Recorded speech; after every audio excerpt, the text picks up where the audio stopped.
2 de la tarde, hora central europea, y la actualidad pasa por ese premio Nobel de la Paz que no se le ha dado a Zelensky, al Volodymyr Zelensky, al presidente ucraniano, por segundo año consecutivo, a pesar de que las casas de apuestas decían que sí, que iba a ser para él. De momento se lo queda este 2023 Nargis Mohammadi, activista iraní de los derechos humanos, al igual que el año pasado. Como decíamos, Zelensky estaba el primero en todas las casas de apuestas, pero el hecho de ser parte activa de la guerra hace que organizaciones noruegas como el PRIO, como el Consejo Noruego para la Paz, hayan dudado públicamente de sus opciones reales. El Comité Nobel ya premió además el año pasado con el galardón al ucraniano Centro por las Libertades Civiles, compartido con el bielorruso Alex Bialyatsky y la organización rusa Memorial. Jornada de viernes en la que dos altos cargos de la ONU abordarán la próxima semana en Moscú con las autoridades rusas el futuro del acuerdo del grano del que Rusia se salió el julio pasado, según acaba de informar el Ministerio de Asuntos Exteriores. El viceministro ruso de Exteriores ha señalado que el jefe humanitario de Naciones Unidas, Martin Griffiths, y la secretaria general de la Conferencia de las Naciones Unidas sobre Comercio y Desarrollo, Rebecca Greenspan, van a llegar el próximo lunes a la capital rusa. Se van a mantener consultas sobre seguridad alimentaria y una vez más se va a exponer la postura de las partes, una evaluación de todo el abanico de temas justo en este contexto en el que la iniciativa de granos del Mar Negro le ha servido a Ucrania para seguir suministrando cierta materia prima que necesitaban países del tercer mundo, pero también otros territorios de la zona más desarrollada del planeta, como puede ser en este caso en Europa, España, como principal benefactor, pero también por otras rutas marítimas está el caso de China. De momento, pese a haber suspendido Rusia su participación en el acuerdo del grano, de momento se sigue negociando con Naciones Unidas, ha auspiciado también el pacto con Turquía, volver a reanudar este nuevo pacto de exportación de materias primas. Y entre tanto, los miembros del sindicato de las instalaciones de gas natural licuado de Chevron en Australia ya se sabe cuánto van a parar, lo van a hacer en 7 días, planean reanudar las huelgas en una semana vista después de criticar los esfuerzos de la compañía para cerrar un acuerdo alcanzado el mes pasado sobre salarios y sobre condiciones. En este caso, los precios del gas rebotan a esta hora sobre el 5%, la decisión volverá a ser uno de los puntos de atención dentro del continente con una gran crisis abierta en el contexto del desarrollo de la exportación de materias primas como el gas natural licuado.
Que se van sucediendo por segundo día consecutivo de los líderes europeos al centro de reuniones en Granada, en esta cumbre de la Comunidad Política Europea, en la que está presente el alto representante para la política exterior, Josep Borrell, lo estaban viendo ustedes en pantalla. Se ha referido al asunto de la ampliación, a la entrada de nuevos países en la Unión Europea, y justo decía esto que van a escuchar sobre Ucrania. We have to work in a tailored approach. There are 10 candidates, and each one needs a specific approach. So we have to work in a tailored approach with a clear mind for pushing for adhesion much quicker than in the past. Ukraine has become a candidate, is coming the last, is pushing all the ones who were waiting before. So the queue will start moving, and moving quickly, but each one will need a tailored approach.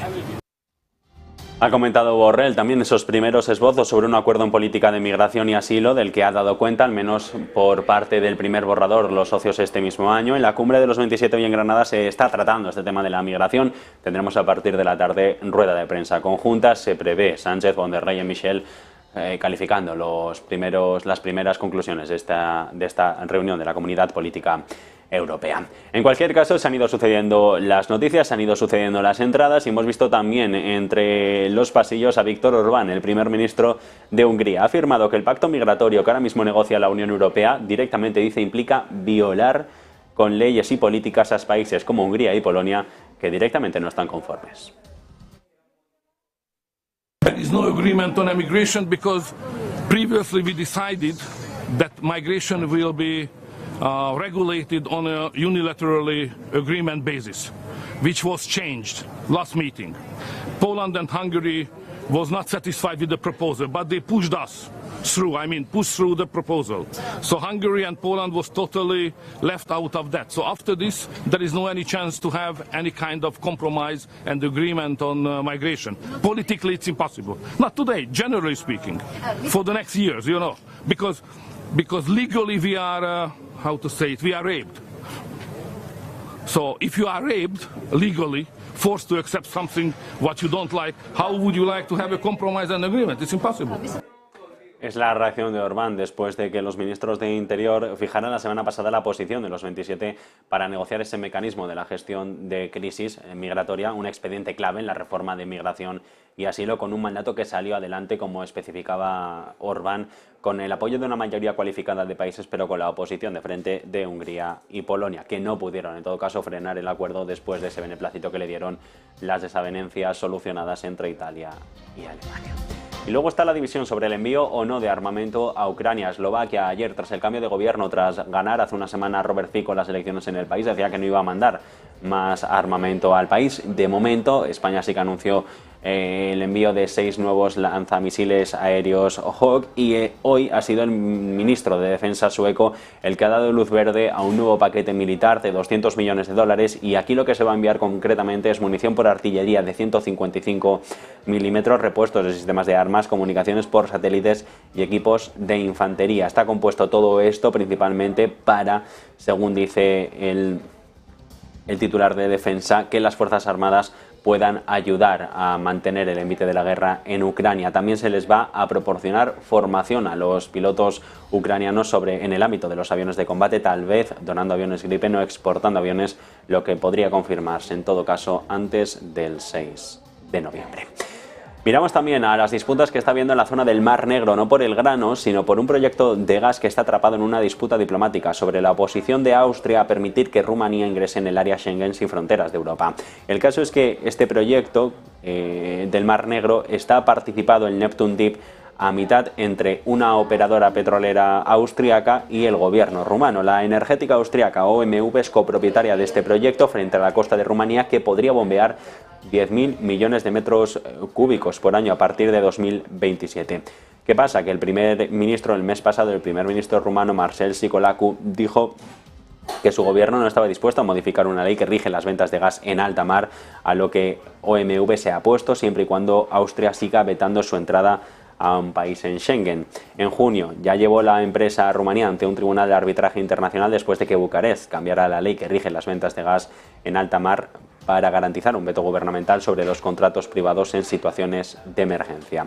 Como decíamos, el Estado rumano controla el 50% del Neptune Deep, la otra mitad es propiedad de OMV Petrom, con una empresa que ha presionado silenciosamente al gobierno austríaco para que permita la adhesión de Rumanía y Bulgaria a Schengen, pero de momento no ha conseguido nada.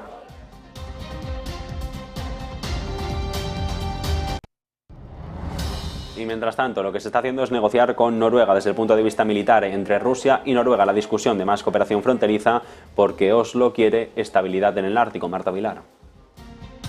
Rusia y Noruega se acercan, y es que dos generales de ambos países se han reunido en el Ártico, así lo apuntan fuentes de las Fuerzas Armadas noruegas. Es la primera reunión de este tipo que se celebra después de la invasión de Ucrania. Una reunión que, por cierto, a modo de curiosidad, ha tenido lugar encima de un barco, según la Guardia Costera noruega. Un barco, por cierto, de esta Guardia Costera. Hay que recordar además que Rusia y Noruega comparten frontera en el Ártico.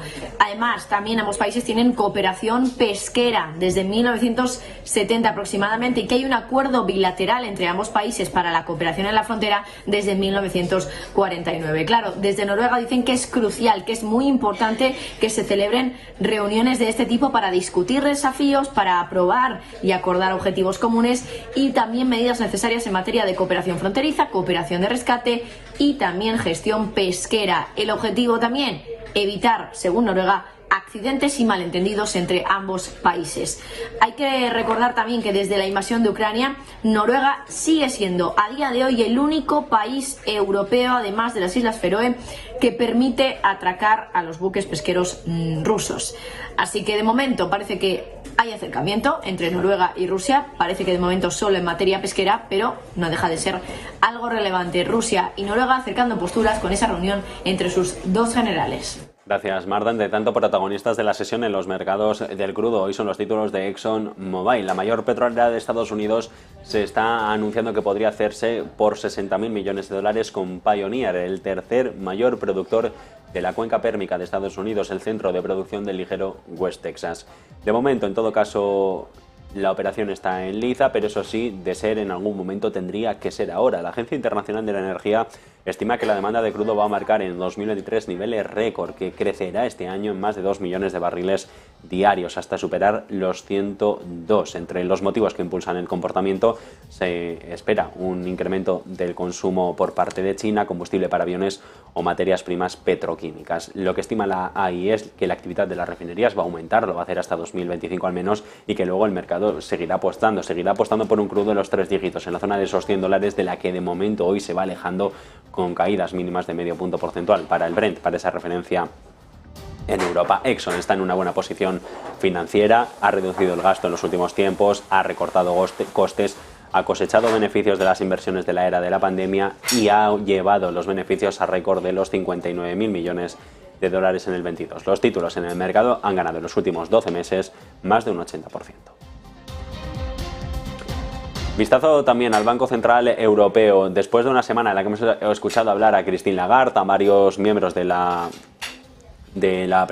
primera plana del Banco Central Europeo, ha tocado este viernes tomar la palabra a Isabel Schnabel del Comité Ejecutivo. Dice que no se puede descartar la recesión, aunque no se observa una crisis profunda, que hay riesgos al alza para la inflación, aunque si se materializan es posible que se necesite una nueva subida de tipos de interés. Es el aviso concreto que ha lanzado la economista, asegurando además que las perspectivas económicas de la eurozona siguen siendo, a día de hoy, demasiado inciertas. El caso es que por desagregados en los países no va bien. En Alemania hemos tenido un dato que es menos malo del anterior, pero aún así sigue siendo negativo. Los nuevos pedidos de las fábricas retroceden más de un 4%, a pesar de que registran un rebote del 3,9% en dato intermensual. En julio llegaron a caer por encima de los 11 puntos porcentuales. En términos interanuales, como decíamos, aquí está el problema, porque se sigue en terreno de reducción. El retroceso es del 4,2% frente al descenso del 10,1% de agosto, con pedidos extranjeros que siguen subiendo en el entorno del 3,9% y los domésticos que llegan a repuntar sobre los 4 puntos porcentuales. Conclusión es que Alemania no va a remontar a toda máquina de la contracción en 2023 porque espera crecimiento débil en los 2 años siguientes. Son las proyecciones económicas con las que ya trabaja el gobierno de Olaf Scholz. Marta Vilar. El gobierno alemán cree que el año que viene, en 2024, la inflación se va a acercar mucho al objetivo del Banco Central Europeo, al 2%, pero que todavía no va a estar ahí y probablemente no sea hasta 2025, dentro de 2 años, cuando veamos a Alemania ya entrar en ese terreno del objetivo del Banco Central Europeo del 2%. Y es que, según varias fuentes, el gobierno alemán estaría planeando cambiar su pronóstico económico y básicamente anunciar al mercado que espera que para 2024 ese dato de IPC esté en el 2,6%. Para 2023, para el conjunto, esperan que se sitúe 3 veces por encima del dato del objetivo del Banco Central Europeo, en el 6,1%. Y si miramos al dato de PIB que se espera para 2024 Y para 2025 aquí vemos que se recuperaría la economía alemana de esa contracción económica que espera el gobierno, que esperaría, porque todavía no se ha hecho público, para 2023, pero que crecería muy poquito, tan solo un 1,3% en 2024 y un 1,5% en 2025. Por lo tanto, crecimiento raquítico, muy débil y una inflación que todavía hasta 2025 no se situaría por debajo del objetivo del Banco Central Europeo.